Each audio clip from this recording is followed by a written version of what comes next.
Hi ladies, this month we are going to be doing the diamond pattern. It's for strip 2, block 2, and this is what it's going to look like. It's pretty cool. It's nice and looks like diamonds. So it's a pretty straightforward pattern. You're just going to have to keep count of your stitches. So let's go over the pattern. So we got our diamond pattern. So it says knit 2 rows and garter stitch, increasing 3 stitches on the second row equals 55 stitches. Start diamond pattern, work 3 stitches and garter stitches. These are your border stitches that are on all blocks. Work diamond pattern over 49 stitches and then work your 3 stitches and garter stitch for your border stitches. You're going to work the pattern till the piece measures 12.5 inches from the beginning of the pattern, or whatever all the other blocks that you've knitted measure, so just be consistent. And then you're going to work 2 rows in garter stitch, decreasing 3 stitches on the first row, equaling 52 stitches.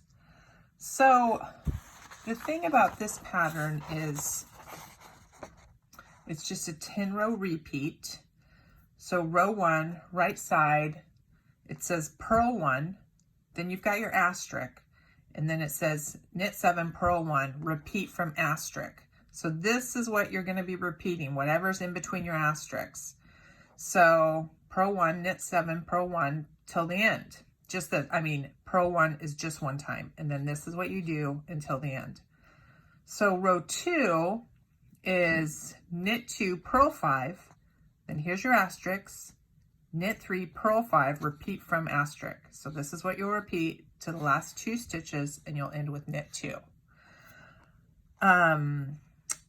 I could not really see a way to put markers in to keep track of your stitches, because the grouping changes, it seems like, every row. My tip for you is to knit your row, and then before you move on to the next row, go back and read it. Make sure that you have done it right, so that if you haven't, you can take back to where you messed up.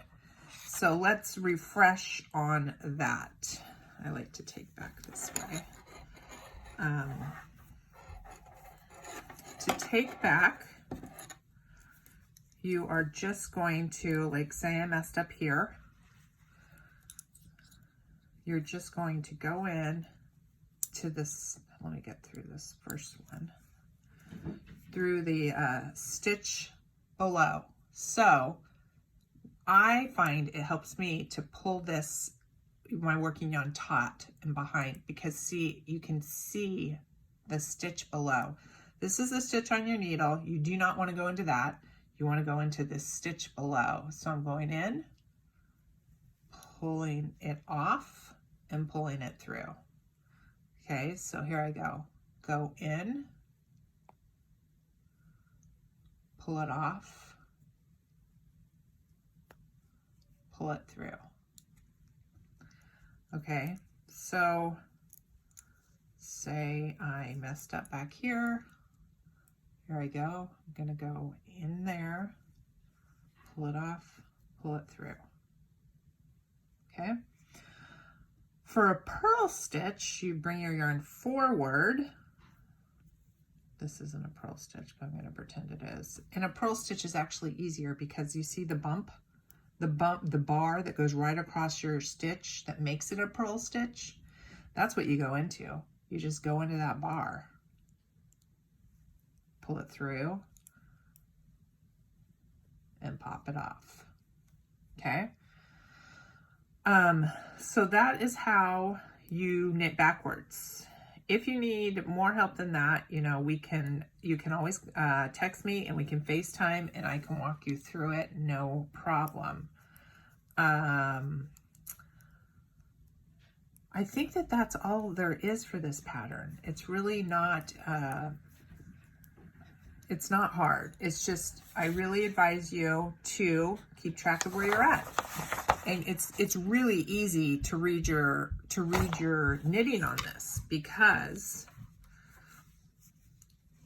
you can just go, you know, here's your purl, here's your knit, knit, knit, knit, knit, knit, purl. And so if you work a row and then you can check it, make sure it's right, then go on to the next row.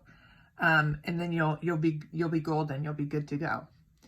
I feel like I'm forgetting something, but I don't think I am. So just shoot me an email if you have questions, and I hope everyone's doing well and staying safe, and I will talk to you soon.